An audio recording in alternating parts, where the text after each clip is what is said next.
You know, in my years in the motorcycle business, I did a lot of different things. I did toilets. I am the snake master of the toilet. I handle complaints. I answer the phone. But one of the things I didn't bargain for was repossessing. You know, sometimes hard as it is to believe, people don't want to pay for their motorcycle. I can't imagine that. And you know, the crazy thing about it is at the end, they don't even talk to you or acknowledge you. You would think in a perfect world, they would just bring it back and say, Rick, I brought my motorcycle back. I love it as much as I can, but I can't afford it anymore. And here are the keys.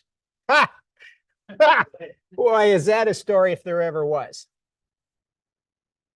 But this morning, I want to talk about 3 different events that I think capsulizes the spirit of repossessing. Everybody's heard the stories about Jungle Jim such and such running through the countryside, picking up motorcycles, cars, trucks, airplanes, boats, whatever the case may be. But it's not quite the same.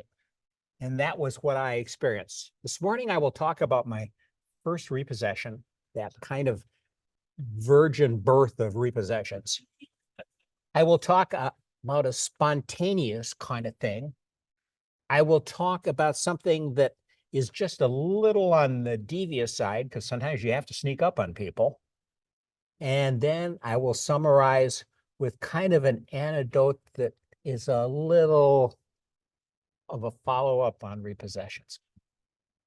The first one, the very, very first one, was a repossession of a motorcycle in that fine community of Mantorville. Oh my God. I was resisting it. It was a 450 Suzuki. I couldn't believe why the guy wouldn't pay for it. He wouldn't answer my letters because we didn't have cell phones. We didn't have internet at that time. You sent them registered letters, and he just plain wouldn't respond. I got to go get it. So one afternoon, take the trusty pickup truck, my trailer, and I'm headed over to Manorville.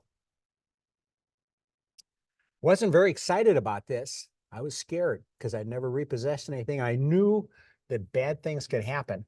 And I had violated the very, very first rule. You don't go by yourself. So I'm over there. I've gone up past the house. I've seen the motorcycle in the driveway. I know we've got it spotted, but I'm looking for a little help. So I went down and talked to the local police officer who was driving a little black Rambler car with a bubblegum machine on the top, a light. I said, would you help me? No, I can't do that. Would you come up and just sit there? Yes, I could do that. So I drive up to the house. I identify the motorcycle. So you want to make sure you're going to pick up the right motorcycle, put it on the trailer, and all of a sudden the owner comes out. He's screaming and hollering. He says, you can't do that. That's my motorcycle. And then the police officer drives up and turns on the red light. My God, it was an incredible moment. The guy stops dead in his tracks, looks at the light flashing, looks at his motorcycle, and walks back in the house. I backed out of the garage. I had this exhilarating feeling. You know, this repossessing motorcycles is not that difficult. I thought I was 10 feet tall and bulletproof. Yes, I was. I had not seen kryptonite that day. But the next event goes to what I would call a spontaneous repossession. Some would call it 24/7, meaning the repo man never sleeps. And I'm on the way to the Twin Cities with a group of 7 others. There are 8 of us golfers going to the Twin Cities to play golf. It's in the fall. We're driving down the road. I go by this individual on the motorcycle, and I look. It's my motorcycle. Brian's got my motorcycle. He had gone missing about 2 years before that. He had gone missing. And I knew I was suspected he was in the neighborhood, but nobody had seen him. There he was. So we get up the road about a mile and I pull over. I walk out in the middle of Highway 52 and I wave him down and he pulls over. And I get talking to him, and Brian was a special person anyway. But I get talking to him, and it's apparent that I'm never going to see this motorcycle again. He wasn't standing on the motorcycle, so I got on his motorcycle and drove away and left him standing there. Now, you picture this. This guy's driving to the Twin Cities on his motorcycle. Some guy flags him over. He pulls him over. He gets off the bike, and he gets on his motorcycle and leaves him standing there. You know, kind of what's going on. Now, picture the guys in back in the car is wondering what has just happened. Well, we've repossessed a motorcycle. How much more simple could that be? And that steeled my reputation as a motorcycle guy. It became very apparent that Rick would do what he said he was going to do. And I had this larger than life persona about motorcycle repossessions. But the last part I want to talk about repossessing is being sneaky. Yeah, people think, and I've prefaced this, that they'll just bring in the motorcycle and hand you the keys. I don't think I've ever had anybody do that. Most of the time, you got to just plain sneak up on them. And there was one in Stewartville that had gone missing.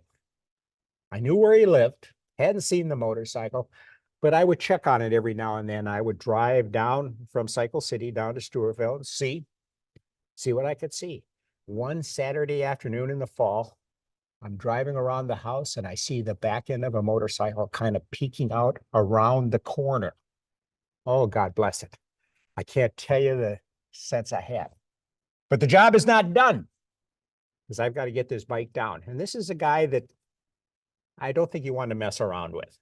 So I went back to get my cohorts and I picked up my 1-iron. Now, for those of you who play golf, 1-iron is a club. It's a driving club that God can't even hit. Tiger Woods could, but this is my defensive tool. And I had a strategy. We would go to the house. I would be the upfront man, and I would go to the front door with my 1-iron.